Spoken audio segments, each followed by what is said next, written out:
Chelsea fans, welcome back to Talking Chelsea. Welcome back to your Chelsea news. Xabi Alonso held secret meetings before he took the Chelsea job. Badiashile was this close to leaving Chelsea and going to Napoli. Disasi is also very close to leaving the club. Valentin Barco has officially been announced as a Chelsea player. Mikhailo Mudryk could be going on loan, with Coventry being one of the interested clubs. And apparently, Chelsea could be back in the race to sign Victor Osimhen. Now, of course, I'll be giving my own thoughts and opinions on everything that's been reported, but more importantly, I want to know what you guys think down below in the comments. And before we get into the video, make sure you leave a like and subscribe if you are a Chelsea fan who enjoys Chelsea content. We're on the road to 20k before the start of the season. Kicking things off, Nizar Kancilla has reported that Xabi Alonso held discreet meetings in London and his hometown of San Sebastian over 3 weeks in early May to ensure Chelsea was the right fit. Alonso says, "I had a view of Chelsea from the outside. I could see the positives and my concerns, so I addressed them. We had the same ideas, the same analysis, to start building momentum together. That is why we are taking these steps together and making decisions to build a good team." The Athletic have reported what Xabi Alonso said in a recent interview about Chelsea, and he says it is the team that has played really well recently, and the situation was not as bad as it looked at the end of the last season. There is big potential to improve, and let's see how long it takes. Nizar Kancilla then reported what Alonso said on the backing he's received so far this summer, and Alonso says, "We have taken a few steps, but I feel that we can still take a few more." Ekrem Kanor has reported that Chelsea are considering a move for Galatasaray striker Victor Osimhen. The Blues admire the Nigerian forward and could submit an offer in the near future. Galatasaray value Osimhen at €65 million after Tottenham made an offer worth €50 to €55 million. What are we doing here? What are we doing here? I already know that the comments are going to be like, why are we listening to this? People that have not even watched the video that are going to just pile negativity in the comments. Look, I hear it. I really do. This is more of a conversational piece for you guys. Ekrem Kanor, in my opinion, it just dropped down that ratings of like cool. Sometimes conversational pieces are great, but I can't say this is reliable. This is wild. I understand this from a Turkish outlet. He's in Turkey. It makes sense. They're going to want to drum up some interest. There is no way that Chelsea go buy Victor Osimhen this summer. I know we're moving different. I know Alonso's there. I know we're getting more experience in, and this would be an incredible sign. I will still say it. It seems like if Chelsea were ever to make this move, it will be too late, and we should have done this years ago. And I still think that ship has sailed. It's sunk. It's at the bottom of the ocean. They're trying to find it. That's how far gone it is, right? However, wouldn't it be funny if we bought him out of spite to stop Spurs getting him? Because there has been multiple reports on the Spurs front saying that they have put in a bid for around £55 million rather than euros, which makes a big difference. And it was turned down. And Galatasaray won around £65 million, which again makes the euros irrelevant, more like 70, 75 million, right? Now, if that is the case, that is why Chelsea reignite their interest, because they're going to be like, we don't want a rival going to get Victor Osimhen, because I tell you what, Tottenham have been moving mad this summer, and if they go sign the likes of Tonali and Senasi and Anthony Robertson and then go get Victor Osimhen, what are we doing here? That is wild. That really upgrades Tottenham. Right? I don't care what you say about Spurs, but having Osimhen as a striker in the Prem, the guy's going to do bits. And we know that, which is why we get so excited every summer when we're linked with him. This has got to be the longest transfer saga I've ever seen in my life. Other than maybe Ronaldinho when I was a teenager. That went on for years and it never happened. This is very something similar. I saw Tobes, he put on Twitter the other day, it's like, we're approaching Hulk territory. Because we were linked with Hulk for years and years and years and years and it never happened. So I'm not for 1 second saying this is going to happen, but I do find it very interesting in terms of the situation being very different. This isn't being gassed up as Chelsea are going to go buy him. This is more Spurs are knocking on the door, they had a bid rejected, and Chelsea's ears are pricked up. And they could go put an offer in just so that he doesn't go to Spurs. And we've done that before with the likes of Willian.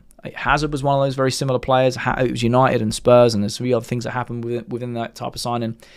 We've done it before. And on that side of things, up you will fall for it, you know. And at that point, if you are going to commit and get Victor Osimhen, you're going to be paying him a ridiculous wage, which would break the wage structure. He's not going to reduce his fee. That was the main breakdown of the negotiations a few years ago. We didn't want to pay him the money. We had this wage incentivized structure. He was like, no, thank you. And why would he? Well, he's on mental money at Galatasaray. I do think that Victor Osimhen should be playing in the top 5 league. That is one thing I'm going to be brutally honest with. Like, he should be playing in the top 5 league. He was in Italy, banging in goals. He's gone to Galatasaray, banging in goals. Obviously, it's a massive paycheck for him. He loves Chelsea. Drogba was his idol. It does make sense on paper. It would be a mad move. I would welcome it with open arms, but even if it doesn't, it wouldn't even make sense. We've got João Pedro. Like, what? You wouldn't bench Pedro for Osimhen, would you? We wouldn't bench Osimhen for Pedro, would you? You'd have to play both of them at some point. Like, that would be an elite level striking partnership that I don't even know how you'd manage that as a manager. I think Alonso would struggle with that. But like, how do I fit all these people in? We have to play 4-3-3. Do you know what I mean? Just to make it happen. Or play 2 up front and hope they don't get injured. 2 up front with a couple behind. And we'll go from there.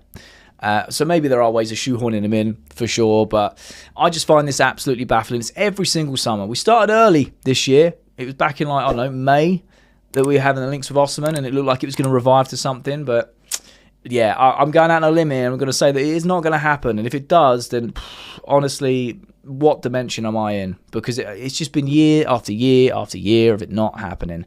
So, like I said, the only angle I can see is if Spurs are going in, they've had a bid rejected, and then Chelsea are going in to stop that. That I could genuinely see. That Chelsea are like, hang on a minute. No, you ain't getting Victor Osimhen. We'll get him out of spite, and we'll figure it out after. We'll just figure it out. We'll get Victor Osimhen in. Alonso, we've got you this elite striker. Do you want him? Yeah. Unless you drop João Pedro deeper because he's so versatile. I don't know. But in my opinion, I think João Pedro is our out-and-out 9. Yes, he is versatile, but that's what his job's going to be. He's going to bag loads of goals. Honestly, that's some FIFA stuff. Having Osimhen and João Pedro in rotation. That's wild.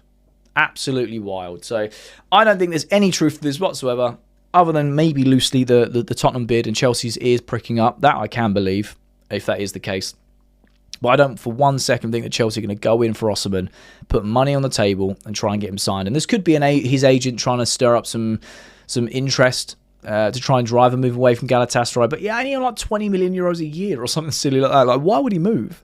Why would he move? He'd have to take a mad pay cut unless Spurs are willing to pay him 200-300 grand a week, which they probably are, under this new sort of way that they're at with Tonali and everyone else being signed. But let me know your thoughts and opinions down below regarding Chelsea apparently being back in the race to sign Victor Osimhen. Do you think this will ever happen? Do you think this is just a waffle? Do you think there could be an element of truth because Spurs have gone in that Chelsea are thinking, oh, hang on, if he's going Spurs, we've got to stop that?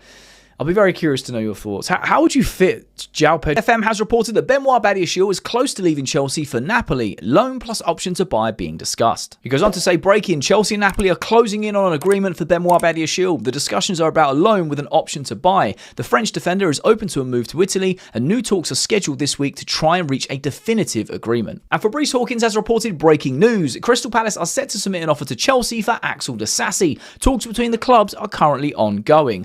This is so good. So good. Badiashile was on the verge of leaving. So is Axel Disasi out of nowhere. While I'm recording, this has just dropped. Breaking news. Badiashile and Disasi both leaving in the same window. Are we dreaming? Are we dreaming? Let's not shop at Monaco for the foreseeable future. Yeah, how about that? Just how about that? Let's get rid of these guys and just forget that they play for Chelsea, please.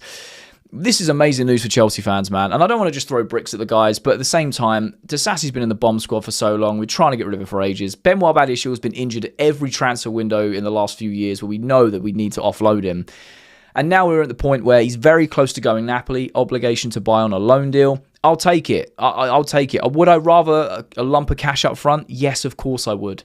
Of course I would. But knowing how Chelsea are operating, they're probably going to get some sort of loan fee up front, and then they're going to have the obligation to buy, if he ticks all the boxes, and hopefully he does. Hopefully it's relatively easy to do that. And when it comes to Disasi, we still don't know as of right now, at the time we're recording, whether it's going to be a loan or a permanent. And I would assume it would be a permanent deal because Chelsea and Palace have a very good relationship. They have been inquiring about Mamadou Sarr on loan, Josh Ashimpong, Axel Disasi, and obviously Chelsea still want Adam Wharton. So we're going to want to try and keep that line very, very warm for them. And if Axel Disasi is open to going to Palace, it's Premier League football. I think he'd do all right there, to be fair. And they want to give us a chunk of change for a permanent move. We will love you forever, Palace. Unreal. Pleasure doing business with you. Please take him. And if we have to pay an extra 5 million for the next player that we buy, whether it's Wharton or not a problem, because you've taken Disasi off us. I will quite happily, that's not my money, I know that, but I would quite happily pay the extra as a thank you. Do you know what I mean? Be like, cool,